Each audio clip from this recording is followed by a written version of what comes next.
Everyone's in the room. I'm just trying to set up and send out links to everybody.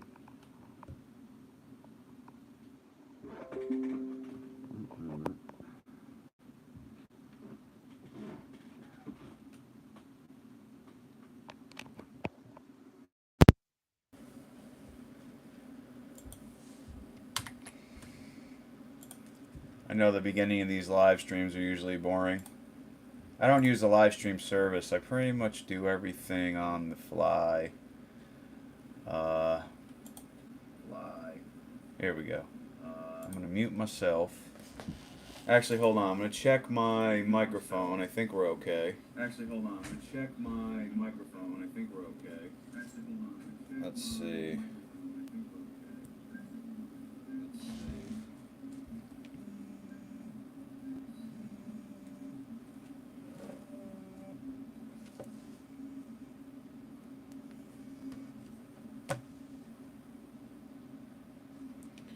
Alright, so I think we're good. Microphone's working, camera's working. I'm gonna start sending out. Hey, what's up, guys? Give me a minute. I want to set up. Hey, what's up, guys? I want to set up sending out the live stream link to everybody, and then I could start it.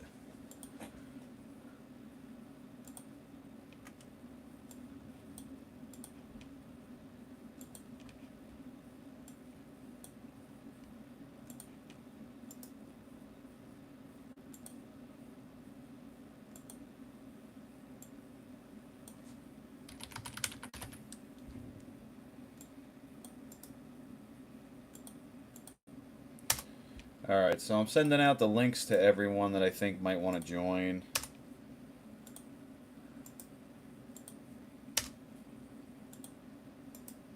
Just give me a minute, everyone. It's not quite 7 o'clock yet.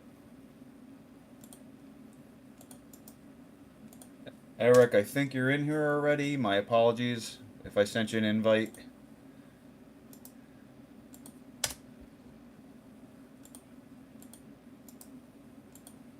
I just want to get the invites out to everyone.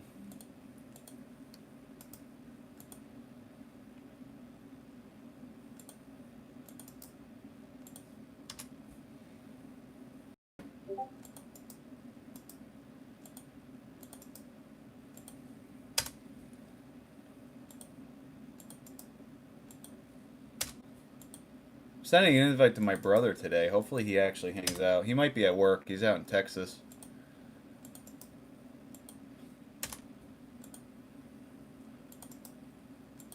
And if anybody is trying to get in touch with me right now, my apologies if I am not answering, because if I'm on a live stream, I will not answer the phone. Sorry.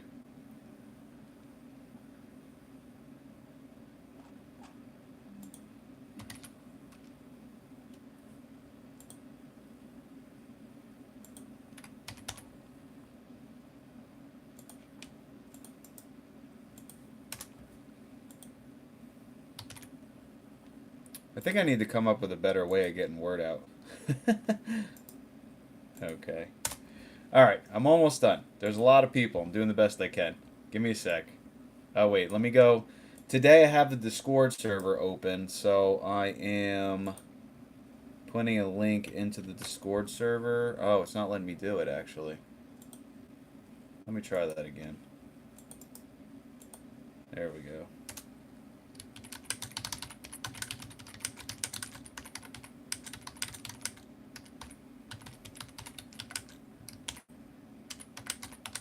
Okay, I'm going to leave the Discord server open too.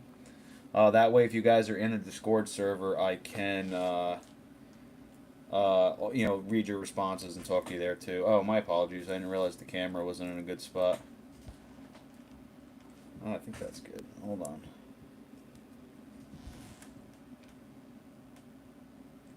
Alright, cool. Alright, I think I did Discord. I sent out direct links to my friends. I think we're good to go. Oh, you know what? Let me go on Facebook real quick and just let everybody. There were some people on Facebook that I said I would actually post something publicly. Give me a minute, and then I could start talking. Sorry, everybody. Just give me a sec.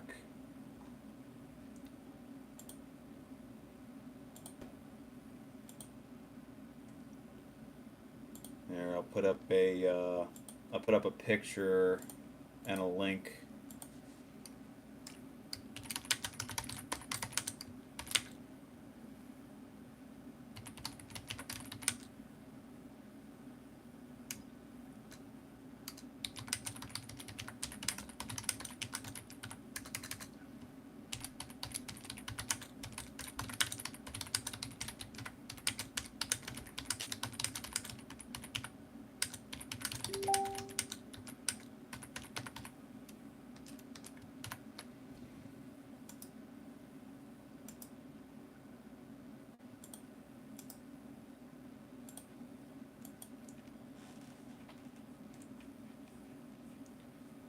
Okay. Alright, how is everybody doing? I think I can start doing this now. I think we're good to go. Everybody has been notified, so now I could actually start doing my live stream. I just wanted to make sure I got everybody. Hey, what's going on? I want to say hi. Who do we have in here right now? We got Eric. Actually, you know what? I don't want to use people's real names, so I'm just going to say your screen names in here. So Synthetic Remedy, you guys all know I know who you are, but I'm just going to stick to screen names. So Synthetic Remedy, thank you. St. Jonah, thank you. Shanks 209, thank you. And Fireworks 234, thank you for popping up. We have a bunch of people in the Discord server. I'll just say hi real quick to everyone. We have White Race Car, Scarecrow 94, Rob C, Remedy, Jordan Webb. You know what? If your screen name is a full name, I'll just say the first part of it. Jenks, myself, Adam. Well, actually, Adam, I think, is doing something else, but I appreciate everybody showing up today. So I don't have anything. I really don't have a. Hold on, I'm going to move this so I can see this stuff. I really don't have a topic that I chose today. I guess, I wanted to apologize. The reason I decided to do a live stream was because I had a lot of people request that I do it, and some people were actually upset that I didn't do it sooner. I was thinking of doing it last week and then the week before, but I was having a little bit of a problem with somebody publicly who it's been dealt with, and luckily there were some level-headed people that saw that this person was just out to attack me, and it it was handled, and it was handled in a good manner. There was proof that it was just an attack, and I was in a bad mood. I just didn't feel like dealing, with anything. And literally on my birthday is when this happened. So I was thinking of doing a live stream, and then I didn't have a clear head last week, and I just didn't feel like it. So, I felt bad, so I decided to, I was like, you know what, let me do a live stream today because I feel bad because I told people I would be doing it, and I enjoy this. I enjoy meeting you guys and hanging out. So, okay, so questions. Whenever questions pop up, I'll try my hardest to get to everybody. If I miss your question, pay attention to the chat. There might be so many people asking questions that I might miss your question. Feel free to repost it just in case I miss out on you. So let's see. You asked Dave, my man. I'm reading Shanks. Dave, my man, can you make a video on how to properly install a sub and amp in a Chevy Cruze Gen 2 with a stock Bose system?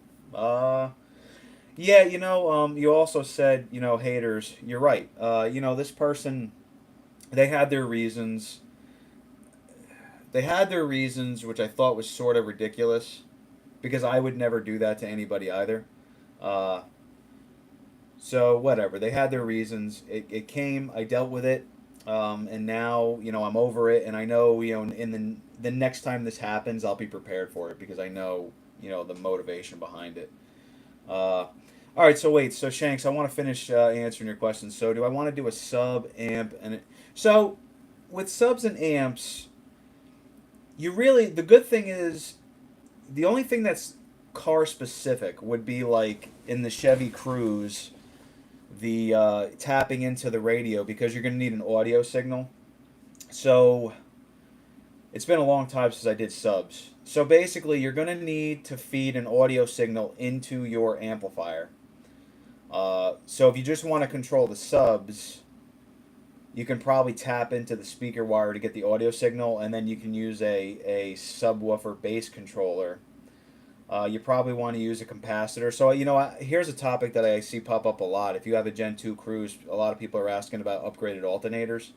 Upgraded alternators are great, but a lot of audio, like basically a lot of times, the upgraded alternator, the idea is that it can handle the load of the audio system. But back when I was doing audio equipment, a lot of times I would run two capacitors that would just be called caps. It's basically like a long, thin, round. It looked like a thermos almost. And it's like a battery, like a thermos with battery terminals. What would happen is whenever the bass would hit, if you have like 3,000 watts or something, the capacitor would take the load, and instead of the battery getting beat up and the alternator getting beat up, the capacitor would do it. So that's an important thing.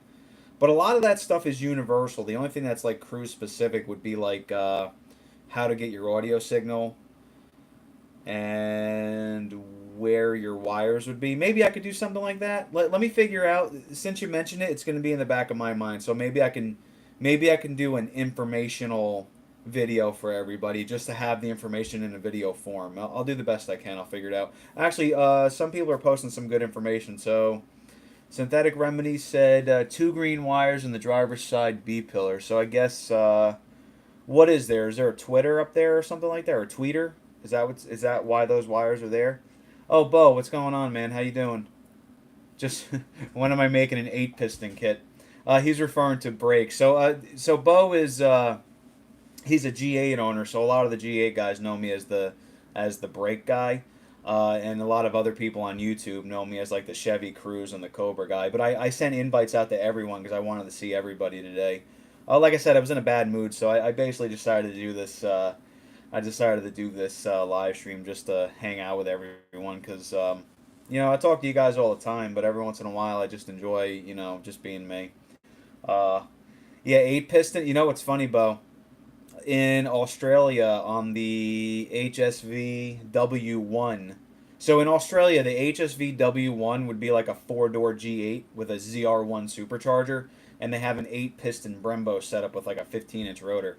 If I were going to do a conversion on a G8 in America, I would try and do that brake kit. I don't even know what it costs. It's probably a $5,000 setup.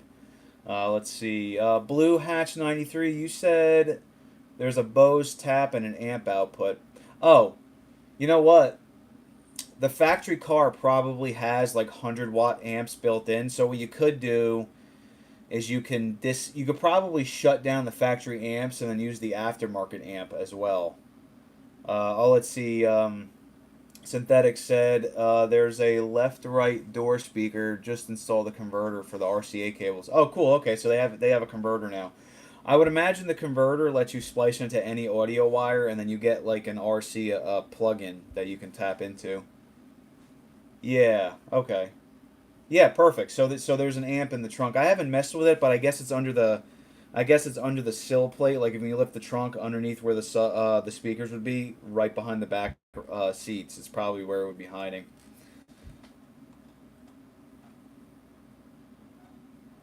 I have Discord open too for anybody that's hanging out in Discord. So if you guys have questions in there, I'll make sure I answer your questions there as well. Also, I got a bunch of members come in, and I wanted to thank all the new members today. Members, if you guys are using your real name, I'm just going to say your first name in my member section, but I wanted to say, and I'm going to say your Google name. So I wanted to say, and I know who everybody is, but I'm not going to say your real names. So Mr. Boxer Baggin, I appreciate you joining. Saint Jonah, I appreciate you as well. This screen name cracks me up. The whole thing doesn't show up, but it's why do I need a screen name? It's not like I'm making YouTube content. That's one of my favorite names.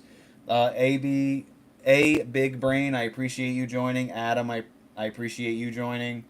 Fireworks 234, I think. I just said hi to you on Discord. Melissa, it's funny. Melissa, I know who you are.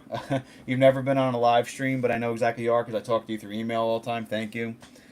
Travis, I talk to you every day. I talk to a lot of you guys every day. Tim, I appreciate you joining. Scarecrow, I appreciate you. Ryan I'll just say Ryan M. I appreciate it. Captain Pandy, I love that name. Uh, Cole, I appreciate you. Derek, thank you very much. DK Royalty, I know you were just calling me. My apologies, I couldn't pick up the phone because I'm doing a live stream. I'll probably touch base with you in a little bit. Hopefully you're in here and you hear me. Chris L, I appreciate you. I meant to send you a message this week. My apologies. And the synthetic remedy, I appreciate you as well. So I just wanted to make sure I said thank you to all the new members of the channel. I really appreciate you guys joining and supporting me. It's a huge help for me. Thank you. Oh, cool. Yeah, you just popped up. So let's see. Sorry, I want to give me a sec. I'm trying to play catch up with all the comments. Why do I need a name? I was just reading your name off. I love what you said with your screen name. You threw me off the last time I was doing a live stream because it took me a second to realize what was happening. I didn't realize your whole screen name was that at the time. So let's see. I did a hidden sub box and a Rockwell Ghost sub that mounts on the spare tire. Oh, that's pretty cool. So why do I need a name? Is that sub like underneath the cover to where the spare tire is hiding? Like if you lift up where the spare tire would be, you have a whole subwoofer set up in there? And then Bo, in the meantime, let's see. Would you ever get into making like carbon fiber spoilers and stuff? You know what, Bo? I have a lot of people in the cruise community asking me to make parts for cruises. I do make parts for cruises, but I have a lot of people asking me to make like body parts for cruises. So when it comes to like the SS and the G8, if I decide to start, if I decide to get into doing body stuff, I'm most definitely going to be doing the G8. I'm going to be doing the SS sedan, the GTO, the Mazda Miata, and the Chevy Cruze. Those are definitely cars that I enjoy because I own them. So I would definitely want to make parts for those as well. What I think I have to do is I've done body panels for like Corvettes where I hand made them out of fiberglass. So what I might do is make some prototypes on those cars and then transfer them over to carbon. It just takes a little bit of work to figure out how to do all that. But you know, every month that goes by, I'm growing and growing, and eventually I'm hopefully have people working with me that I can get stuff like that done. But I would definitely be interested, that's for sure. Um, you know, it's funny. There are companies out there that do make parts for those cars, but they're so backlogged with making parts that it's competition doesn't really matter at that point. It's not like it's competition. If you have two companies that are both putting out parts and each part takes a month to do, it's not like you're taking business away because a lot of these companies are behind. So I wouldn't mind doing that as well. Let's see. Why do I need a name? Has one in the subwoofer, and yes, it's tapped into the door. Oh wait, I think I'm reading the wrong thing. Jordan Robinson, what are other hobbies I have or you have? Or you're asking me? Okay, so hobbies I like gaming. I am so busy. I've been working about 12 to 15-hour days, so I'm so busy I haven't even turned on my video games in who knows how long. But, you know, that's a big high. I really enjoy video games. I enjoy working with my hands. I mean, uh, geez, I mean, my big hobby is what I actually do on YouTube and was working on cars. But when it comes to cars, I really enjoy painting and body work. I just don't have the time and patience lately because I'm so busy working. One of my hobbies is making, you know, performance parts, so I actually do that as a job now. Another hobby is I like painting, I like drawing, I like RC cars. You know, I always wanted to get into like RC planes and helicopters. I just didn't. It's kind of hard to get into a hobby like that because it's so expensive. Because I'm already into cars, it's kind of hard to bite the bullet on buying like a $3,000 airplane. I know they make small cheap ones, but I wanted to really get into the real hobby, so that was another big hobby. You know, I have to really think about it. I could probably go on for a while. What else do I like to do? I mean, I'm also a dad, so like what my kids are into, I'm into. So I like you know, I collected Pokemon cards for years, so like it's something I haven't touched in a long time, but now my kids are getting into it, so I'm teaching them about collecting and playing the actual card game and why it's important to not bend cards and take care of them because they could be worth money someday. Teaching the kids about like I'm a movie buff. I love buying old movies. I love buying all movies, not just old movies, but you know, and I make my kids watch a lot of like we were watching Who Framed Roger Rabbit last night for briefly. I was in the middle of working, but I also kept stopping and sort of watching the movie with them. So we're into that kind of thing, and sometimes I invite friends over. We'll have like a movie night, and I'll make. I force people to like make pancakes and stuff with me. So I'll make like chocolate covered pancakes or M&M pancakes, whatever anybody wants. We'll make, and then we'll watch like an older movie. The next one I'm going to be doing is That's My Boy. I love that movie. Yeah. So Hopefully that was a good response for you. Let's see. Why do I need a name? Exactly, it's bolted to it to the stud. Oh, sorry. You know what? I think I'm reading a conversation you're having with someone else. Unless that's for me, I apologize. Donald, I'd be interested in the SS sedan carbon fiber. Me too. I'm definitely into carbon fiber. I know there was like a YouTube channel I used to watch. What was it called? Oh, Street Bandito. So Street Bandito, what they did was they took I think a 1970 240Z, and they literally took the car down to the frame, and every body panel on the car, they made a mold and then recreated each panel in carbon. So they took that car and they turned it into like a 1,500 pound body, and then they put a Honda VTEC Honda VTEC engine under the hood. So it was like a 600 horsepower VTEC engine, which is a pretty lightweight engine with a turbo, in a carbon fiber 240Z body. So ever since I watched them build this car, I've been really into carbon fiber. I just don't have the, what's the word? Put it to you this way: if I grow my YouTube channel and my parts side of things big enough, that'll allow me to have funding to make really cool stuff like carbon fiber body panels for like the SS and the G8 and the Chevy Cruze. Like I definitely want to do that. That's a future thing I really want to do. I just have to get there. It just takes time. So I'm talking about it today. It would be awesome if I can get there this year, but eventually sometime, within the next year or two, I'll be at the point where I can do that. Just so you know, let's see, Scarecrow, just so you know, the said package has yet to be updated. Now you kind of have an idea who... Wait, set package has yet to be updated? I'm sorry, Scarecrow. I don't know what you mean by that. Unless am I reading it wrong? My apologies. Oh, you might be... I'm sorry. You might be responding to something I said, and I don't realize what you're saying. I really apologize. Oh, I realize what you meant. I realize what you meant. You're waiting for an intercooler. That's what you meant. Yeah, he has a really cool intercooler. It is carbon. No, I'm sorry. It's satin black with red accents with satin black clamps. I cannot wait for him to put this on his car. It came out so nice. I've been going on all my social medias and posting the images. I've been playing with different coatings on my intercoolers and testing them out. And I was thinking about doing it, and then he said he wanted a black intercooler, and I basically just said, you know what, let me do this, and I was all in, and I spent weeks making sure it was perfect and durability testing and making sure. I took parts, I hit them with a hammer, and I was dropping stuff on the floor in my shop just to make sure that I knew the parts would be durable enough, so when I sold it to the public, you guys wouldn't have any problem. And he's the first person to be running my black intercooler. I can't wait to see it on his car. Let's see. Why do I need a name? I just started collecting Pokemon again recently. It's funny. If you talk to somebody... Now, I'm 39. I just turned 39. If you talk to somebody that's older than me, there are a few of you in the group chat right now are older. But if you talk to somebody that's older than me, they sort of think, oh, that's kind of childish. What do you care about playing Pokemon, right? But it's a really good strategy game. Plus, I have kids, so who cares, right? Like, if my kids are into something, I want to be into it. So if they want to learn how to play Pokemon, I'm going to teach them. Why not learn from me? I did it for years, Jeez.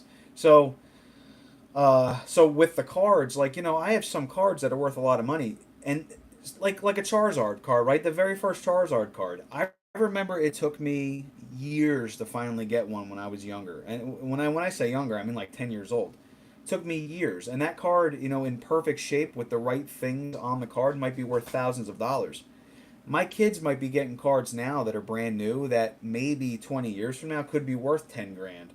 So I'm trying to teach them. The big thing is taking care of them, and the sick thing is I actually like playing the card game. So I have some cards that are actually pretty rare, but I have them in a deck, which is scary because I don't want to mess the card up. But luckily, it's just at home. I play with the kids.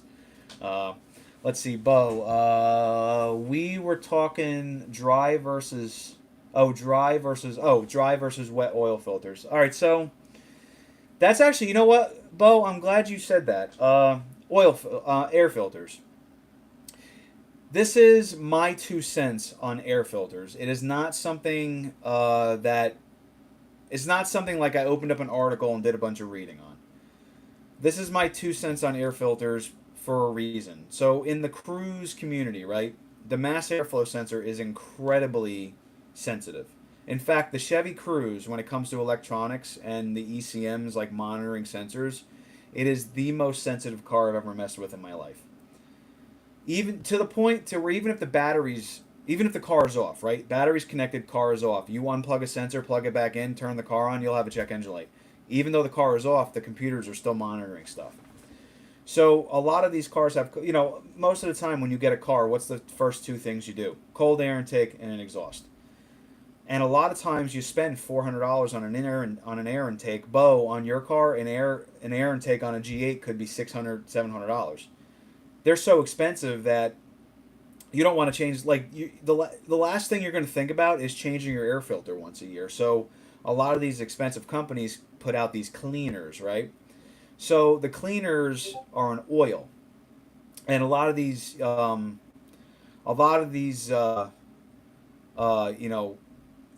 air intake companies use like an oil filter oil for cleaning. The problem with it is it's still an oil. So you put the oil in the filter and then debris, like it'll get stuff out, but at the same time it also gets stuff stuck in the filter. And then if that filter's not dry enough, a lot of people really just use the oil, put it back on the car, wait a little bit, start the car and go.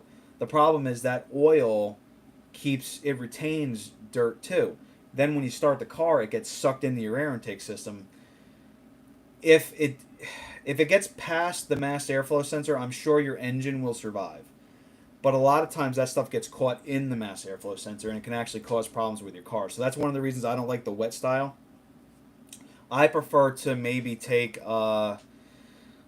compressed air for cleaning a computer and just blow out the filter. Maybe do it early. Like instead of waiting until the filter's dirty, maybe every couple months blow it out, keep it dry, put it back on, you're fine if you stay on top of it. But if we're talking it's like that filter's been on the car for like 2 years and you go throwing oil on there to clean it, that oil I think would cause problems. So that's my 2 cents. Whether that's the correct thinking or not, I don't know. But logically, it makes sense to not use an oil and just change the filter completely. And unfortunately, some of those filters are like $70, and I would understand. If you have a cleaner that's $20 and a filter is $70, you're gonna want to try using the cleaner. In my mind, you're gonna get the cleaner, cause problems with the mass airflow sensor. So that $20 just turned into like $200 because you wasted money on the cleaner, then you wasted money on a mass airflow sensor, and then you realize that thing ruined the mass airflow sensor, and you're gonna go buy a filter anyway. So just change the filter. Let's see. I think somebody on Discord just said something. Let me see here. Maybe? I think I saw something. Oh, here we go. Oh, yeah. Somebody just posted. Yeah. Morton Salty. I don't know if you're in the live chat or you're seeing me on the live chat in here, but yeah, you have a Charizard. I have that same card and you have the border and everything. Mine has a first edition on it, but that card, don't. Oh, it's signed too. That's pretty cool. I wish you guys could see what he's showing me, but it's a holographic Pokemon Charizard card. These cards were so hard to find back then. Like cards now that are rare have a lot of cards, but cards back then that were rare are still rare today because they're from 25 years ago, maybe 20 years ago. So that's cool. I definitely like that. I like that signature on there too. Did he actually sign the card or did he sign the cover? I'm just curious. I don't know if I would let somebody sign the card, but I guess if I could verify if the actual artist did it, which you probably did, like if there's a picture, I would be okay with it. Oh, that's cool. That's cool. Yeah.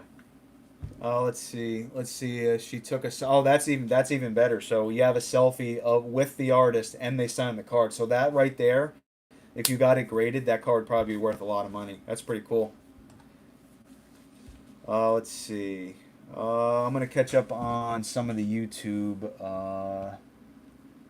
Let's see. Jordan Robinson, what are your thoughts on a 1998 Jeep Grand Cherokee 5.9, very rare, but very forgotten? It's the reason we have the Trackhawk today. What are my thoughts on it?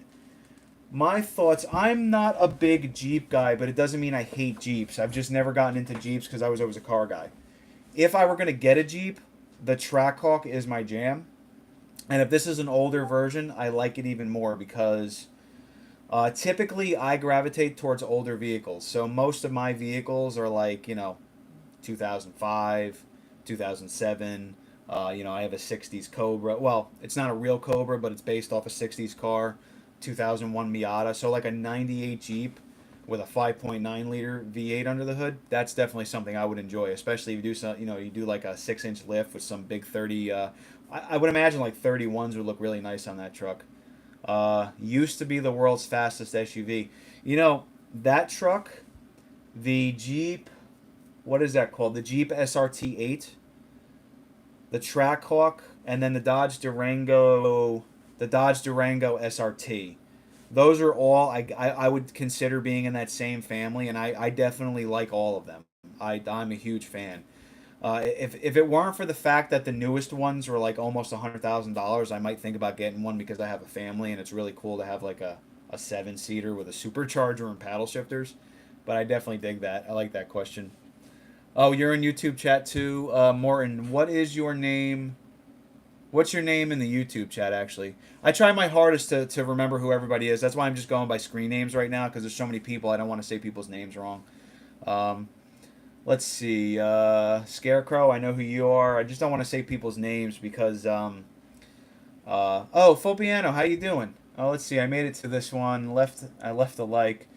Driving a lot lately, going back to hit the highway around dusk. Track day. Oh, that's fun. I haven't heard from you in like, I want to say 2 or 3 weeks. I actually thought something might have happened. Usually I get a comment every once in a while. So, I truly care. Even though you guys are screen names, some of you are screen names, and some of you I know who you are.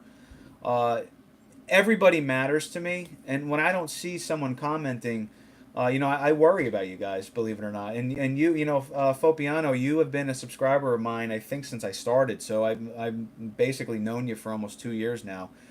So I'm glad you popped in today. Thank you. I appreciate that. Let's see. Why do I need a screen name? I am like 26, and I just find it to be more fun. Gambling has art aspects too. And then... Wait, I'm sorry. I want to read this again. I am like 26, and I just find it to be more fun. Gambling has art... I get what you're saying. Okay. Yeah, I like... So I grew up as an artist. Why do I need a name? So I grew up... So basically, my upbringing prior to getting a driver's license, I was going to be an artist. I always wanted to be a Marvel Comics artist. Then I got into graphic designing, and then I got old enough to really start driving, and then I realized like I can use creativity on cars.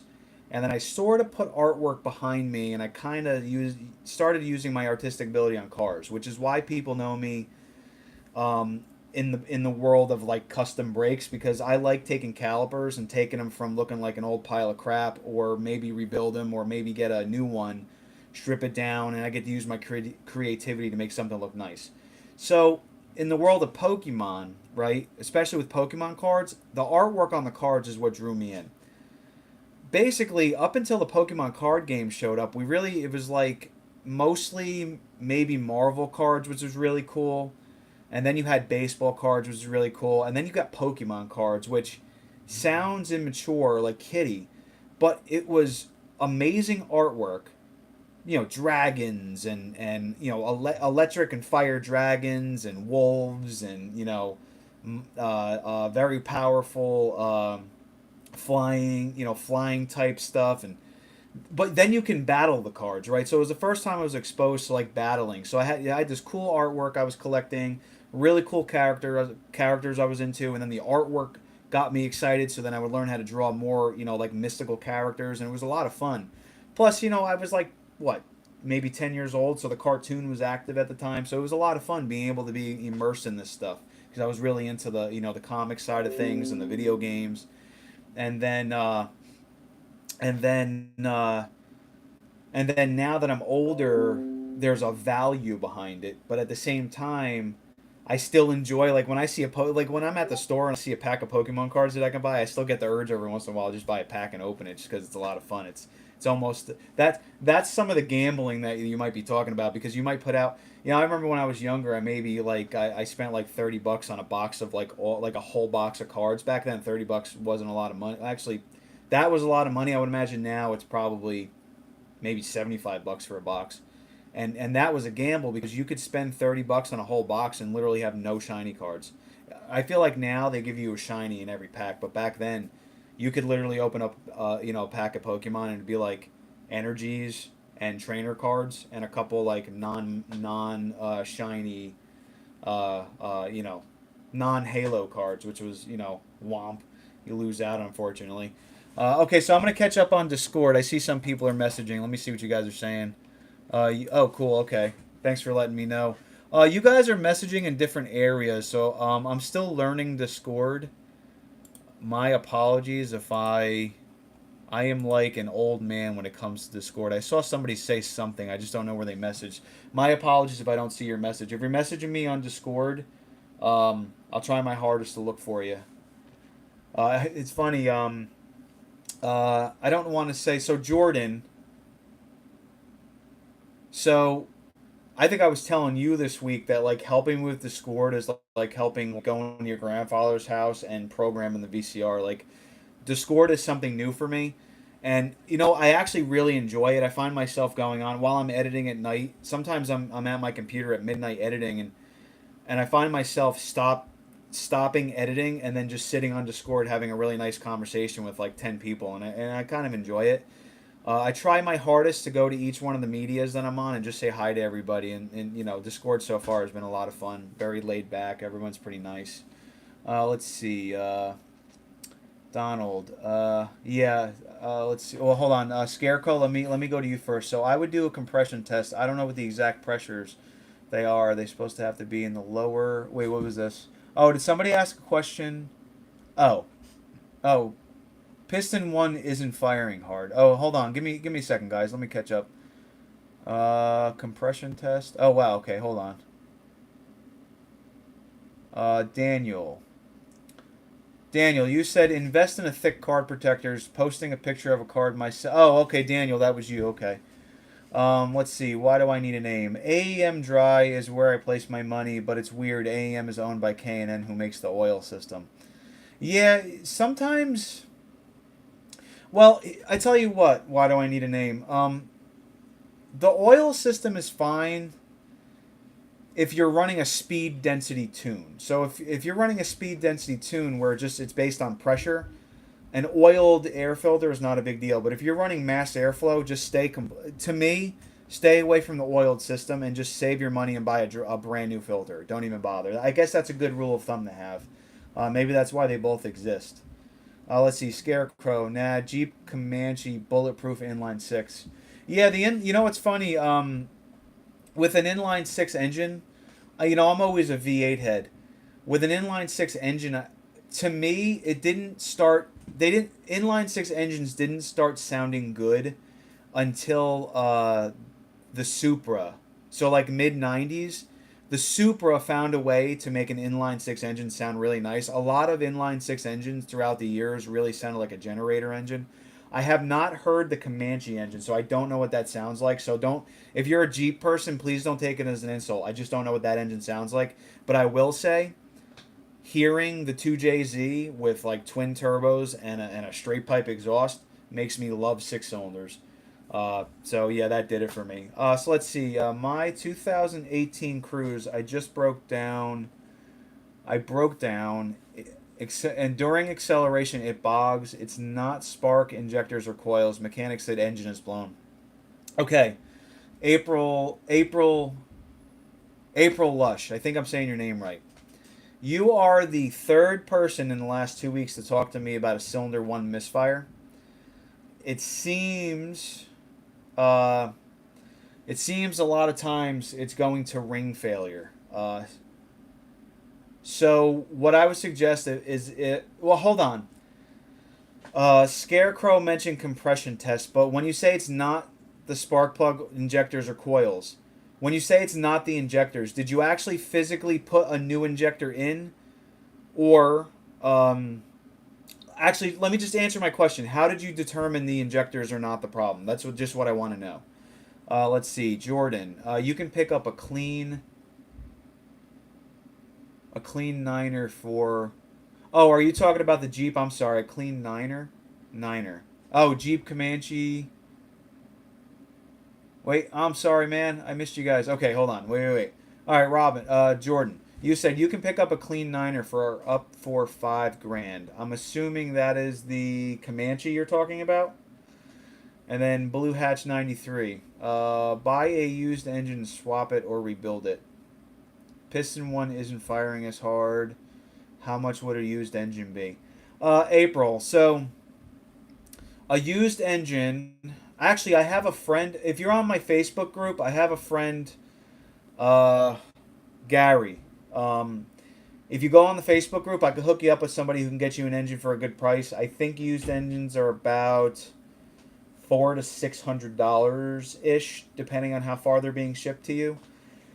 Compression test wise, because I was helping a couple people, if you're going to be doing a compression test, there is no set pressure for the cruise engine. So they just want to see a ratio. So, for example, if you're doing a compression test and you're doing all four cylinders, if you see all four cylinders are even and they're over 100 psi, you might not have a blown cylinder. If you see you have all four cylinders and three of them are over 100 psi, let's say, for example, it's 150 psi in three cylinders, and you have 100 psi in one cylinder, you probably have bad rings. If you have 0 psi, there might be a cracked piston or there might be a broken valve. Or you could just have a stuck valve. You might not necessarily have a bad piston. You really need to... If you see 0 compression, you might want to get a camera down in the spark plug the spark plug bore, just to see if you have any kind of cracking or damage in there. That's what I would do. But first, I just want to know how you determine the injectors are the problem, because are not a problem, because your injector could actually cause some issues as well. Let's see. Hold on, chat's getting away from me. Donald, you had said your brake kits are an art. I appreciate that. Donald has a really cool kit coming his way. It's for his 2002 Trans Am. I did a really nice blue calipers with WS6 on them. I can't wait to send them out to him. I'm almost ready to ship that. Let's see, April. What would be an easy fix? How did he get the Pokemon? Probably before you hopped on, other people were talking about hobbies, so we were just talking about Pokemon for a little bit. April, what would be an easy fix? Well, if you have bad rings or a cracked piston, there is no easy fix. It's just that simple. But if you have a bad injector, bad spark plugs, bad coil, those are easy fixes. There is no product you can pour into an engine that's going to fix a piston ring, unfortunately, or a cracked piston. It's just nothing you can do about it. Let's see. Blue Hatch 93. From my understanding, compression test should be 200 psi plus or minus 10%. 200 seems high, but I could not find actual psi numbers like on the GM technical service data. All GM gave me was a percentage. They just want to see you're within, I believe it was 14 psi. So it doesn't matter. I don't want to say it doesn't matter about the pressure. I'm just saying if you see, 150 psi or 100 psi across the board, that doesn't necessarily mean that's bad. It just means it might be fine. You might have something else wrong. But if you see one cylinder is completely different, then you obviously have a dead cylinder. Let's see, Blue Hatch. You can get a compression test kit off Amazon for $20 or $30. You can also get it from Harbor Freight, pretty cheap. Also, when I was on the General Motors, I went on Identifix, and it gives me the General Motors service bulletin stuff. They actually said use a motorcycle tester, and I think it's because motorcycles tend to have deep spark plugs, because they usually have a head where the camshaft is deep in the center of like a V-twin engine. So you'll have a longer collar, so you might want to pick up a motorcycle one because of how our engines are designed.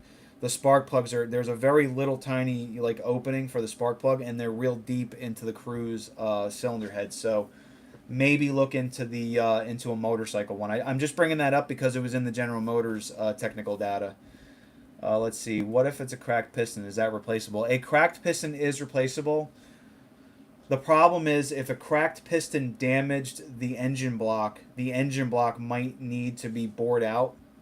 Or I don't know if we have a sleeve. I think we have a cast iron engine block, so you could probably bore it out, and then you might need a larger piston. Or if it's just a scrape, you might be able just to hone it, and if you just hone it, you might be okay, and you could throw an original piston back in. But it just depends on how significant the damage is. I've seen some pretty smashed pistons, unfortunately.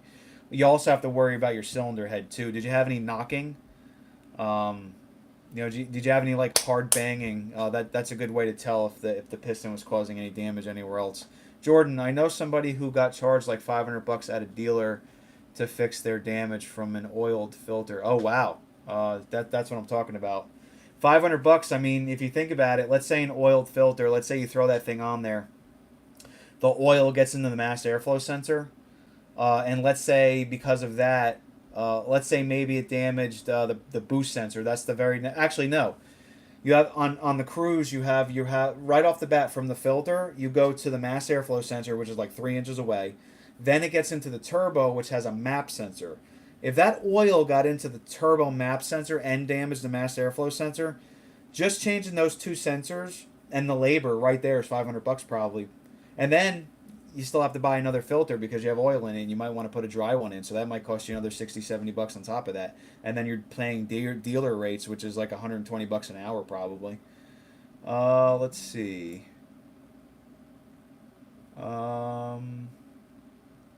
April. I was still running bad after injector and a small drive.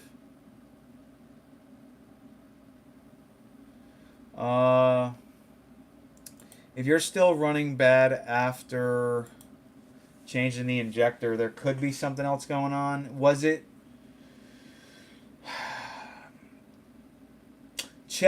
At least check your fuses.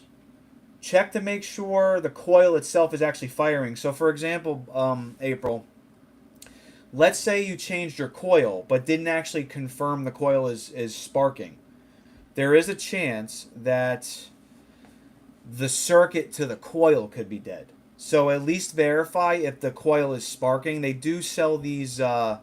Basically, what you do is you can plug into your spark plug, and then plug your coil into the into this glass. And what it'll do is actually spark. You can see the arc for the spark through the glass. It's like a spark tester. Put one of those on the cylinder that you think is misfiring.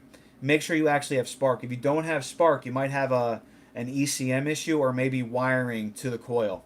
At least check that before you go blame the whole engine. Well, actually, you're going to do a compression check. So at the end of the day, you might as well pick up a compression tester and that spark tester. I use those things on everything whenever I have a problem. Blue hatch. That's why I recommend a new engine over a rebuild. Yeah. In some cases, buying a used engine, you might be buying an engine that's only going to be good for another 5,000 miles.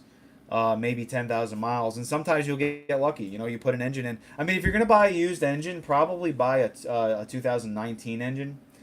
And I'm curious about, I was thinking, because I was talking to a couple people actually recently about engine failure. If you have a 1.4 liter that fails, I'm assuming, this is an assumption, so don't take what I'm saying as, set in stone. The 1.5 liter engine out of the Malibu might be a viable option for a 1.4 cruise. From what I can tell, they're almost identical, except internally the 1.5 liter has a slightly larger bore and a longer stroke. If you have a damaged engine block and you have to pick up a new engine block and a cylinder head, and then you're going to be redoing pistons and connecting rods and stuff, you might as well get your hands on maybe a 1.5. If it's literally a drop-in situation, you can drop that bigger engine in the cruise, and maybe get like an aftermarket big turbo. In theory, you should make a lot more power than a 1.4 liter cruise with the 1.5 engine. Right off the bat, it is more powerful stock for stock, and if you're already tuned, it in theory should not be that hard to make that engine run. I just don't know if the toning rings on the connecting rod and camshafts are different between the two engines. That's the one thing I would worry about. But that's what I would be doing myself if I had a damaged engine. Let's see. April Lush. I have white smoke coming out too. Yeah. That definitely does sound like possibly a piston ring issue. Or maybe a cracked piston. Let's see. Scarecrow. White coolant. Well, so here's another thing that I've been noticing about head gaskets on these cars. I wonder how many times the head gasket goes bad and it's actually not the piston. It's actually maybe, let's say, for example, the cylinder 1 gasket went bad. You'll still get a misfire, you'll still get low compression, but the gasket itself might be an issue. So if the gasket goes bad, right next to the cylinder bore is oil passages on the gasket. And then right next to those passages are the antifreeze passages. So there is a chance that just a simple, you might simply just have a bad head gasket. So I wouldn't necessarily go blaming cylinder 1. A lot of people do. See, a lot of people blame cylinder 1 because when you Google a Chevy Cruze, it's like the first thing that comes up is engine failure for cylinder 1. So at least do the basic checks first. And I would say maybe make sure it's the head gasket too, compression check. You know, this is going to grow as the night goes on because a couple other people might have other suggestions. But I was talking to somebody the other day about a power loss and having a problem with their compression being slightly lower. And when I was looking up the design of the gasket, it's just basically, it almost looked like the gasket uses a rubber seal around the cylinder. It looked like a rubber seal, ironically. I would say an upgraded one would be like a brass ring. But if it uses a rubber, like a big rubber seal around the cylinder from the factory, I don't know, but it looked like it in the pictures. That could be a failure point that no one realizes. So you never know. Oh, you can also compression test your get a coolant pressure tester as well. You can pressurize your coolant system, and maybe you'll get antifreeze. Maybe you can check to see if you have antifreeze getting into the cylinders, or you can listen for antifreeze getting into the cylinder too. That's a good indication. Maybe it's the head gasket as well. Coolant in the engine. You could get that white smoke. If you're getting white smoke, it could be that your head gasket's the problem, and you're getting antifreeze into your cylinders. So I would check to make sure first you might have a head gasket problem on your Cruze. Let's see, Donald, do you have a brake booster or a master cylinder recommendation to complement the custom kits? Donald, that depends on the car. So in relation to like your cars, like a Chevy SS or a G8, the factory master cylinder and the factory boosters are actually adequate. You should be okay with that. When you get into like a 6-piston setup, sometimes the pedal feel isn't as strong, and just adding an adjustable proportioning valve actually helps get the pedal feel back. Or what you can do is, I do have some OEM master cylinders that will fit that have a different bore, which changes your pedal feel. That's something that a lot of people don't think about, pedal feel. I think about pedal feel all the time. So I use certain master cylinders. If you're using, let's say you have like a 60s car where there's probably a master cylinder with one circuit, meaning one line comes out of it, and there's no booster at all. What I would do is take like a 90s Camaro booster with a 90s Camaro master cylinder, which would be the same thing you have in your Trans Am. I would use that on a 60s car. I would not use any like 60s technology. But most of the time, modern cars have pretty adequate master cylinders and boosters. But I do have some. There are some aftermarket ones. Like if you want adjustability, you can do a lot with some adjustable proportioning valves actually to really help some pedal feel. Let's see. Blue Hatch. I'm at 195 to 205. Actually, that's pretty good. Okay. I didn't realize that the Cruze it's that high. I always recommend over 150 because the average engine I ever mess with is usually like 150, 175. So that's good to know. So now I know somebody in the Cruze world has pressures that I can go off of. So I'll start recommending, if I talk to anybody that's doing a compression test, to be around the 195 to over 200 range then. Thank you very much. I appreciate that. April. By the way, your videos help out a lot with my car. Save me a lot of money. Take care. I appreciate that, April. Thank you very much. And by the way, April, I hope I'm saying your name correctly. Whenever you find out what's going on, feel free to go to www.supercruises.com. You can message me through there, or just comment on a video. I want to know how you make out. I want to know how you make out with your car. I'm really curious about this because you are the third or fourth person in the last few weeks that's had a problem with their engine. Let's see. Scarecrow. Coolant is getting burned into the cylinder during ignition cycle. Oh, I'm just curious. Are you Scarecrow, are you acknowledging what I'm saying, or are you saying your car is doing that? I think you're just acknowledging what I'm saying, but I'm just curious. Farx, how's it going? I appreciate you came in. I think, let's see. If you're Farx here, then you're under. Your name starts with under in Discord, so I appreciate you popping up. Thank you. Oh, by the way, I do owe you a phone call, and I plan on doing that as well. Um, let's see. Did I miss anybody? You know what? Let me just check Discord. There was some things in Discord I wanted to discuss, but I am slightly distracted. Oh, you know what was fun from Discord? I want everyone to post their favorite car movie. For me, one of my favorite car movies was Gone in 60 Seconds. It was the movie when I was younger. So there are two of them. Not the one from the 70s was interesting for its time. I'm sure it was amazing, but for me, it was the early 2000s, late 90s version. I love that movie. The Mustang in that movie was amazing. I don't want to say the name because there was a YouTuber that was sued for using that name, and I'm not going to say the name, but you guys know the Mustang I'm talking about. That car was amazing. Chip Foose designed that car. In fact, Chip Foose designed a couple of the cars in that movie, and Chip Foose was one of my idols growing up. So for me, it was definitely Gone in 60 Seconds. The Fast and the Furious, the first one was really cool because it was sort of an undercover movie. So I love that movie. What else? Smokey and the Bandit. That's another one that I love to watch. Just post your favorite car movies up. I can't wait to see some of the responses. So let's see. April, I'll check compression. Scarecrow, yeah, Scarecrow, I had a feeling you were just talking with me, and I just wanted to make sure nothing was wrong with your car. You scared me for a second there. Let's see, why do I need a name? It's not like I'm using an account. Let's see, I heard the 1.5 has issues with a weak camshaft. So, let's see. If the 1.5 has a weak camshaft, and the 1.4 has a weak cylinder, weak connecting rod. I'm sorry, weak pistons. I wonder if the engines are so similar. I wonder what would happen if we took the camshafts from the 1.4, put them in the 1.5, used the 1.5 bottom end with the 1.4 head and a big turbo. I wonder what kind of power. I got a bug flying around. I wonder what kind of power we can get out of our cruisers with that. That's something. I won't do that on the channel. Maybe I will do that on the channel. I'm very curious.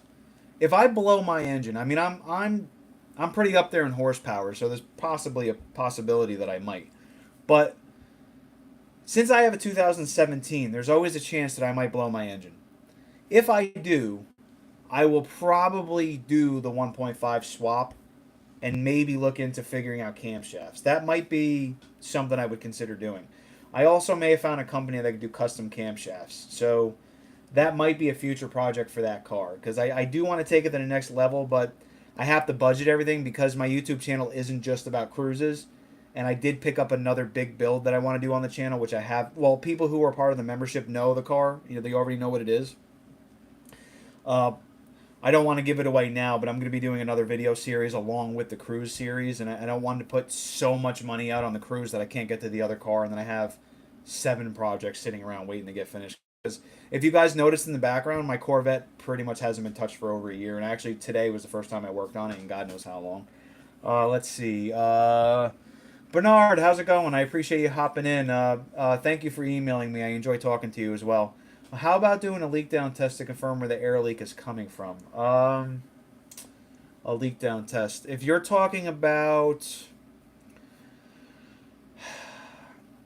I'm assuming you're talking about a boost leak, or are you talking about the compression test? I'm just curious what you meant by that. Scarecrow, I was confirming what the white smoke usually meant. Okay, yeah. I already talked about that. Fireworks, Gone in 60 Seconds. Yep, I enjoy that movie quite a bit. Definitely one of my favorite movies, and the cast was awesome in that movie. I absolutely loved the cast. Everybody was cast perfectly for what they did in that movie. Why do I need a name? The Pistons were updated in 2017. So that's another thing. So let's say if I were going to get a junkyard engine, like let's say I blow my engine. Let's say I have a blown engine, and I want to get a junkyard engine. I would probably try and find if I were going to get another 1.4, I would go 2019 and up. If I were trying for more horsepower, I might try and do the 1.5 for me. but I would recommend at a minimum, and if you are on a budget, to do a 2019 up engine. The only thing I would worry about is check the engine code just to make sure that you're actually getting a 2019. That's what I would do. Blue Hatch, I won't talk about the horsepower I'm at now because I'm in the middle of getting the videos out, and I don't want to spoil the video series. The car, I will tell you, the car has been back to the dyno. I went to the dyno for the first time, I think in October, so you guys saw that one already. In about 2 more videos, you'll see the next time I went to the dyno. And then I've also been back to the dyno for a 3rd time because I was able to fix what was going on with the car. And then I'm going to go back for a 4th time for the meth injection system. So just to see what kind of power we get with the meth injection. So, but I don't want to ruin the video series, unfortunately. So I don't want to answer the question. So let's see, Scarecrow. No, the only reason there's an issue with my ATF seepage through the transaxle seal. Wait, where is it seeping? Is it seeping out or is it seeping transaxle seal? Yeah, it couldn't get into the engine. It actually would get all over the flywheel or the torque converter, or are you just leaking all over the place? Let's see. Compression test with leak down. Okay, so Bernard, so a compression test with a leak down is a good idea. The thing is, when you do a compression test with leak down, you're going to get leakage. It just depends on how much. So you could compression test an engine, and let's see.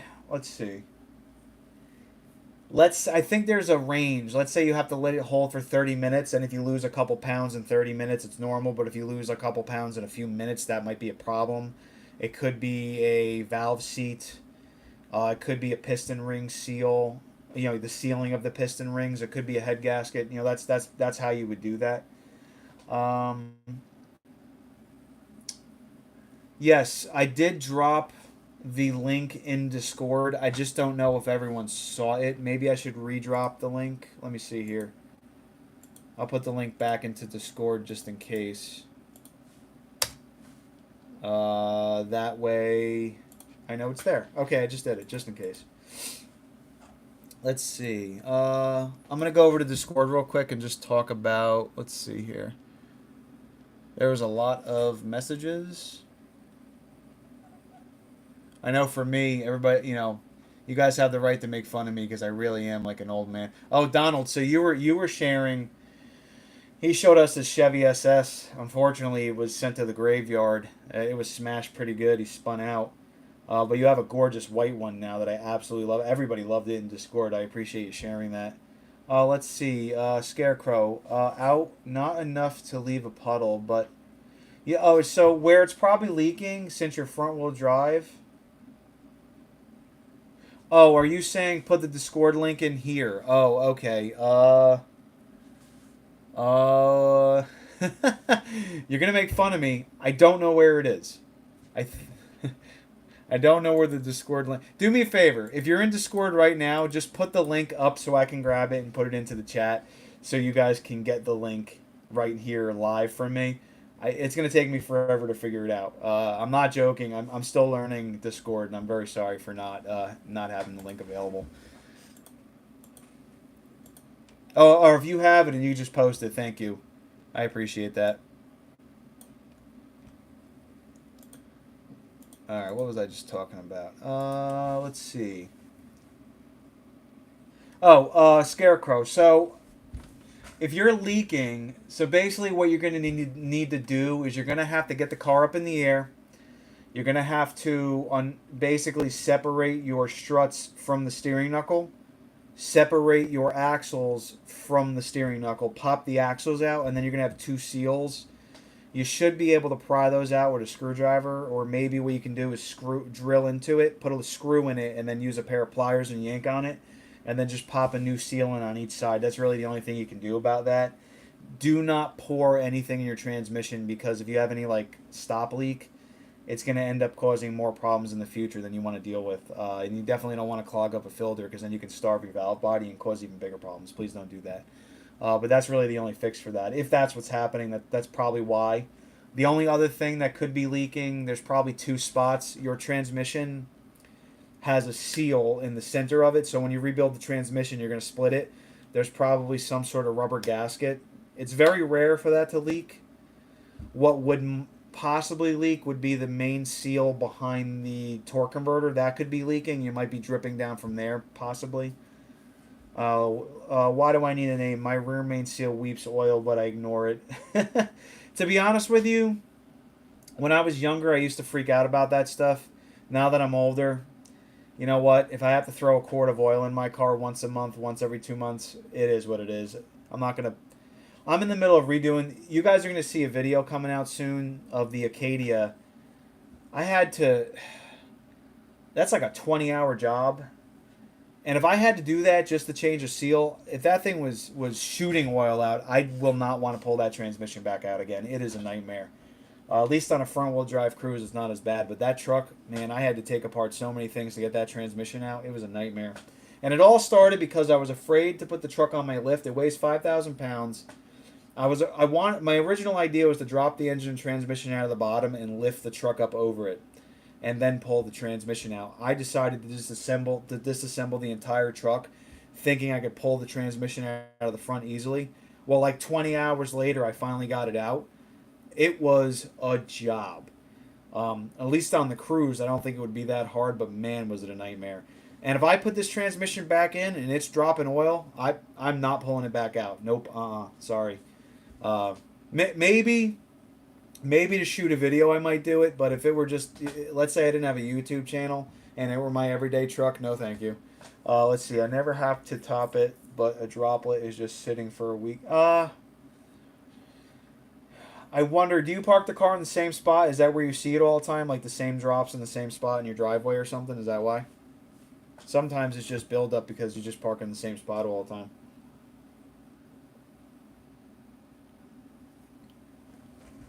So I think somebody asked about meth injection before. I lost that question. I don't know what it was. Somebody asked about methanol injection. I don't know what your question was. And oh, here we go. Hold on. Here we go. Saint Jonah. What are meth injection kit preferred tunes? Getting my stuff going so I don't want to overlook something. So that's a good topic actually. So with meth injection, I'm not finished getting into my car. I do have testers out there right now, and if you want to be a tester on your cruise to run the meth injection, that I decided to, instead of you guys waiting for it, the kit is ready. I just haven't had time to shoot videos on the kit and get the car to the dyno to really show how it works. But I have people who know what meth injection is. They're testing for me. So if you guys want to do that, just message me through Super Cruises, or actually some of you talk to me directly. So feel free to just message me and talk about it with me. The meth injection. So I have a lot of people asking me what's the difference between 50-50 and 100% meth injection. There is probably 5 or 6 universal 50-50 methanol injection kits that you can buy on the market right now. So 50-50 basically means 50% methanol, 50% water.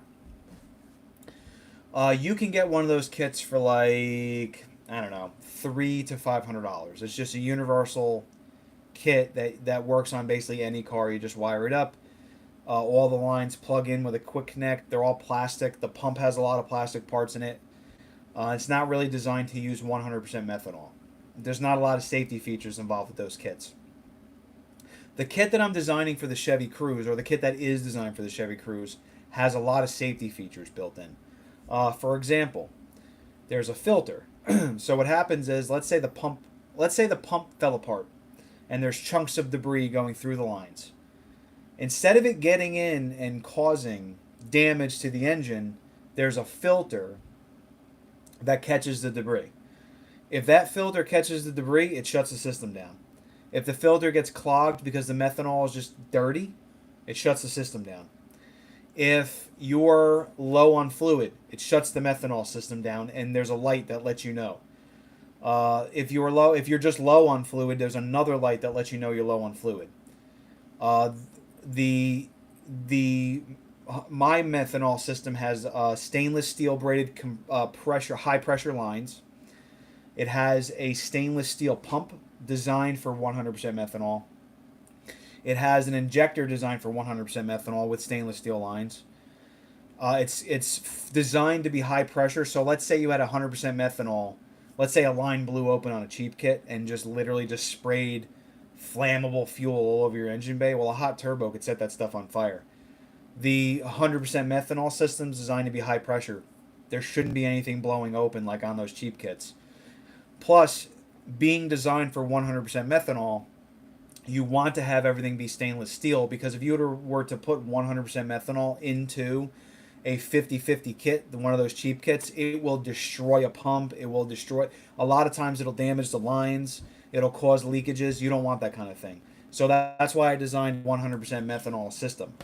I wanted something designed for longevity, high horsepower, and that's going to work. So here's basically my rule of thumb with methanol. If you think of methanol as a liquid intercooler, a 50-50 methanol system basically is just for cooling your intake temperatures. A 100% methanol system is designed to cool your intake temperatures, but also increase horsepower. You can increase horsepower with a 50-50 system, but not as much as a 100% system. So that's why I like the 100% methanol. So for example, in my car situation, I was running lean quite a bit. I was running like a 14.5 to 1 air fuel ratio, wide open throttle. In theory, using a 100% methanol system, I can just, when I'm full throttle, my system reads the boost. If you're using my intercooler system or a factory intercooler system, I figured out a way to actually be able to get a boost reference. It's going to read that boost. You can adjust the level that you want the methanol to kick in. So basically the methanol will turn on. It'll ramp in slow. Let's say your car maxes at 25 psi. You can ramp the methanol in at like 18 psi when you're part throttle. Then when you're full throttle, you can ramp it in 100%. What that allows you to do is adjust your air fuel ratio. So let's say I had methanol in the car and I had like a 14.5 to 1 air fuel ratio. Well, I can use my methanol to make it rich, and I can get my air fuel ratio down to like a 12:1, which is perfectly. Actually, that would be fantastic, because if I'm full throttle and I'm using methanol and I'm getting my air fuel ratio to like a 12:1 air fuel ratio, I have the maximum amount of cooling I can get and the most horsepower I can make out of that engine, which is why I like that system. So that's what I'm hoping to achieve. So for people who race, or people who want more power, or people like me who, my car has 30 pounds of boost. Who knows? I might blow my engine up. I have no idea.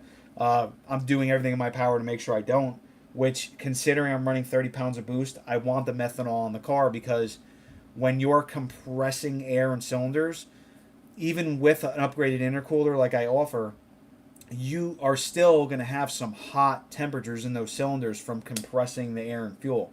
So the methanol helps cool everything down and makes it a little bit richer as well. So that's the idea behind it. And my preferred tunes. So St. Jonah, you were asking about preferred tunes. I have a couple theories on tunes now. So you have ZZP, you have Trifecta, you have Bad News Racing, and then you could always hire somebody to do dyno tune. It depends on if you can find a local guy. Me personally, I like a local dyno tune just because I get to see the car on the dyno, I get to see the kind of power it makes, I get to see the air fuel ratios live. Unfortunately, by me, there are no companies that touch the cruise.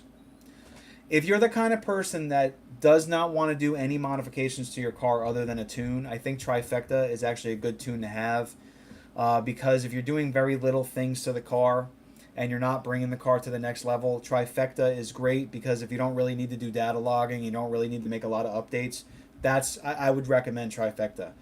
A lot of times I like Bad News Racing because they have I don't have it in my office, I usually do. Bad News Racing has they have like a handheld that lets you do data logging. They let you look at live data. You can clear codes. It's a little bit more money, but what you're getting for your money, you're getting a noticeable horsepower difference, and you're getting a fantastic scan tool. Plus, if you're deciding in the future to go with a big turbo, you're like me, you're doing like wastegate actuator, intercooler upgrade, you're doing cold air intake, you're doing a big turbo, and you're just going to constantly be, doing modifications. I kind of like Bad News Racing for that. They are busy, so sometimes you might not be able to get actually all the tuners are busy, so you might not get a response for like 2 weeks. But keep in mind they have they have a backlog of people they're going to get to, so they will get back to you. And plus, I think Bad News Racing finally has E85 options for people. So if you have E85 near you, E85 is just better fuel to use and more horsepower. So I do like I would recommend Bad News Racing for that reason. So hopefully that answered your question. I'm not quite sure if that's what you were asking, but I decided that it was a good subject to talk about. So let's see. Let me make sure I didn't miss anybody. I don't want to miss anyone because I felt bad last time I did a live stream. I did miss a couple people because Jerry from Bad News Racing was on, and I was enjoying talking with him so much that I didn't look at any of the chats, and I felt bad that I left a couple people out. So if I missed you, I don't think I did. I think I got everybody. Let's see. Scarecrow. No offense, but I don't know. I'm going to replace the transaxle seal and do a complete... Oh, wait a minute. Hold on. Did I miss something? Oh, my main seal weeps. I'll ignore it. I never have to top it off. I will address it when it's a way major issue. Scarecrow. Yeah. No offense, but I don't. But I know. Oh, okay. My apologies, man. I don't know if you know. I don't know who knows what. I'm just talking because if I wasn't talking, there's no point in actually being in the chat. So I at least want to say stuff. So let's see. I'm going to replace the transaxle seal and do a complete flush and replace the ATF with AMSOIL. That's a good move. By the way, guys, if you ask a question and I'm answering and you know the answer, a lot of times I'm saying it out loud because someone who's not here right now might watch this live stream later, and they might not know that. So that's why I do that. So you might be a person who invented the Chevy Cruze. I might still talk about something that you know the answer to, just because somebody else might benefit from it. But I hope you didn't take offense to that as well. All right, so let's see. Why do I need a name? I am excited for my test kit. Yeah, I am too, actually. So a couple people have them headed their way. Some people I haven't shipped just yet. I have a feeling that a couple people here are also waiting for an intercooler. So I'm doing custom intercoolers right now. And when I say custom, not just an intercooler system, but I'm doing custom coatings too. And I'm testing the coatings. So if you guys saw on the YouTube channel, I just did a video on a black one, and I had some really good results. So I have a couple kits that I'm doing where it's the methanol, and I'm also doing intercoolers for the same people. So I didn't send the methanols out yet for some people because I'm also doing their intercooler system. So I have some really cool stuff coming up. There's one that I'm doing that I can't wait. It's satin black with purple accents. I cannot wait to do this intercooler system and share it with everybody. I think it's going to be awesome. Let's see. Daniel, I love how the Cruze was just supposed to be Dave's daily car. Yes, it was. You know what's funny? I bought the Cruze before I started the YouTube channel. I started the YouTube channel and I bought a YouTube car. The YouTube car was my Miata. The problem is when I bought the Cruze like a year before I started the channel. I got it cheap. I paid like $200 for it a month, right? I was like, whatever. It was a gorgeous car. It was manual. Let me buy it. I decided that I really hated the car when I first got it, and the modifications started happening because I just could not stand how General Motors put this car together. It's like everything they did for the manual version was an afterthought. So fast forward, I start the YouTube channel, and the car that was the YouTube car is one of my favorite cars, the Miata. I don't want to touch the car. I actually enjoy it, which ironically I did just put a supercharger on the car, and yes, I have videos for that. But really, after doing modifications to the Cruze turned into one of my favorite cars now. So yes, it took about a year's worth of mods to make that car better. But now that I did, it's one of the best cars I've ever owned, which is why I like sharing it with you guys on the YouTube channel. And now I'm at the point where I'm building parts, which, there were no parts out there that I needed, so I was like, you know what, let me make them. And I was making the parts, and then you guys requested that I sell them to you, and now I have enough people out there with my parts to know that they're good parts, and other people's cars are better now. So I'm happy. I'm happy with the car, happy with the parts, and that's basically what happened. It was a daily driver, and now it's my big YouTube build, and I can't wait. I'm trying to pump videos out a little faster now, so I have a I have a couple YouTube builds happening on the channel at once that are going to be coming out. Scarecrow, I appreciate you agreeing with me. Thank you. Saint Jonah, how would you couple that with nitrous? Let me think.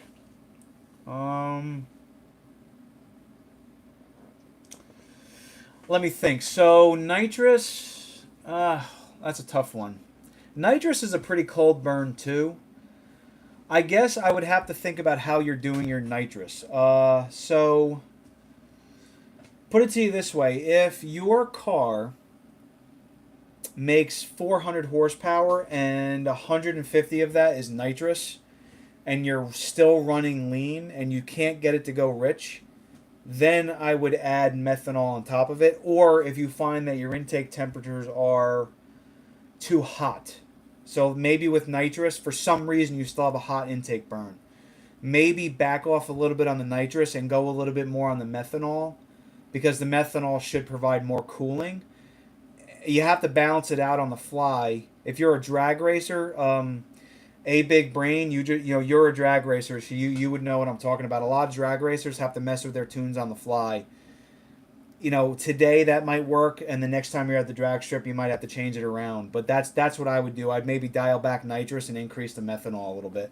By the way, guys, I try to keep these things to about an hour because you might not be able to tell on camera. I start losing my voice, so pretty soon I'm going to end the live stream.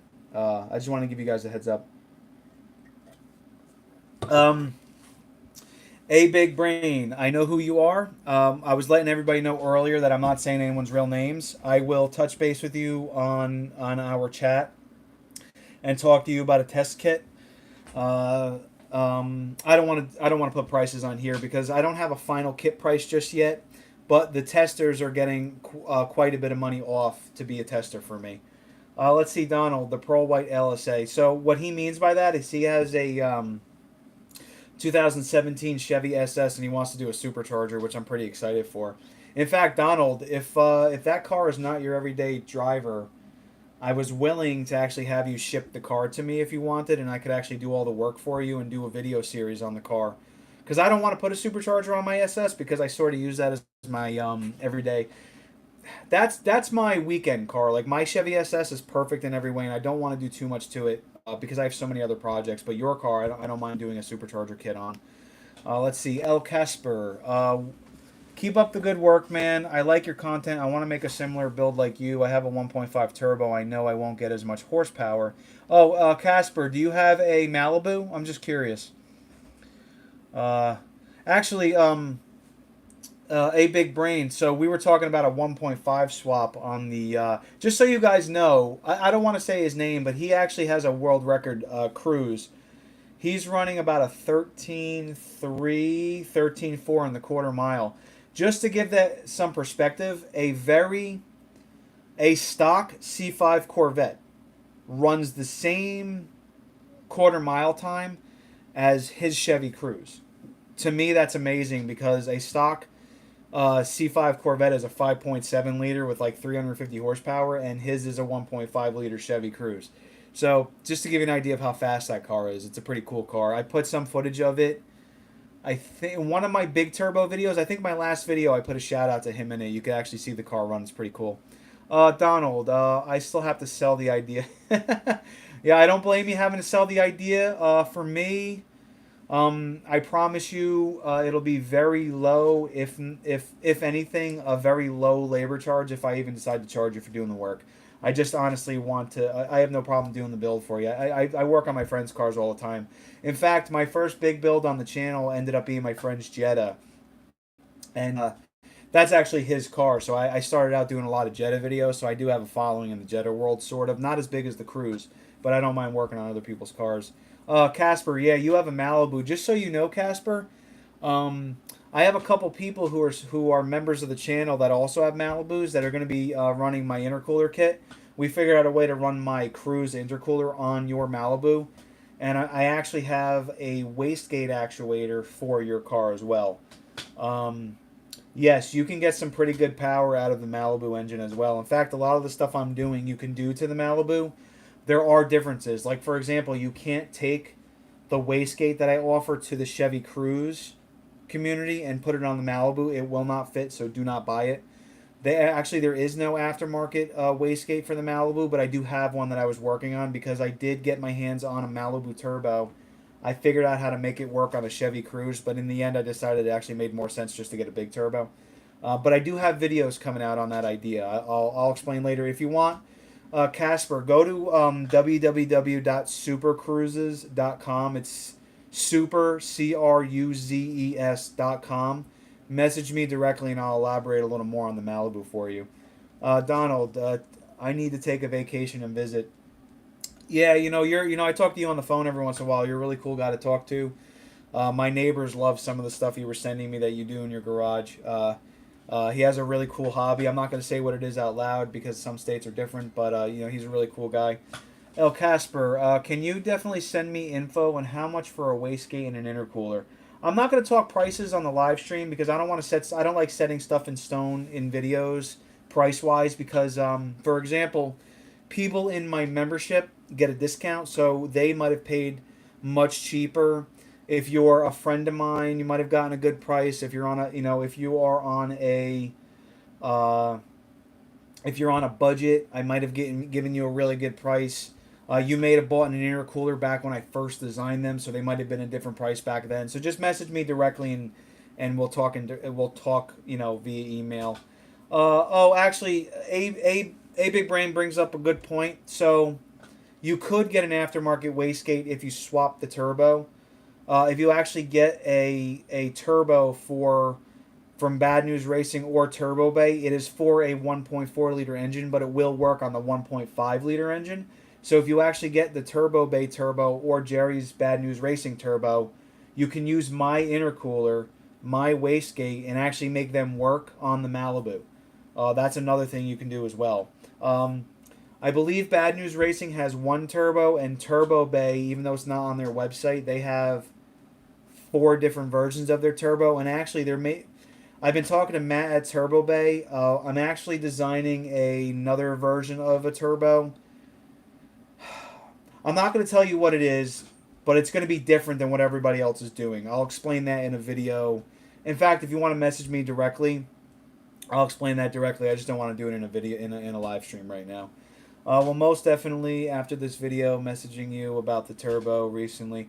So yeah, so my turbo is pretty extreme. So my turbo that I have in the car, if you're manual, I would recommend probably a slightly smaller 9-blade turbo than going with the extreme big one that I did if you're manual. Whose is better? It really depends. So I don't want to get into who's better, Bad News Racing or Turbo Bay, because they all make different versions. Like, some of them are comparable, then the other ones are just completely different turbos. Like, the turbo on my car, if you were to take the turbo on my car and compare it to even another Turbo Bay, it's going to be different. So it depends on really what you're trying to do with the car.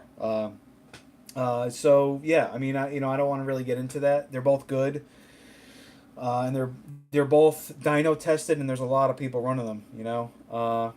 Oh, thanks, Donald. I appreciate you showing up. You know what? I think I don't want to put in another 2-hour live stream. I think I'm almost about the hour and a half mark, and I'm starting to lose my voice. So I'm going to start saying goodbye. If you guys have any final questions, please feel free to ask. I'm going to try and roll back and just say hi to everybody. Let's see. Or say goodbye. April, I think you might have left, but goodbye. Blue Hatch, I'll talk to you later. I think Scarecrow, I'll talk to you later. Donald, later.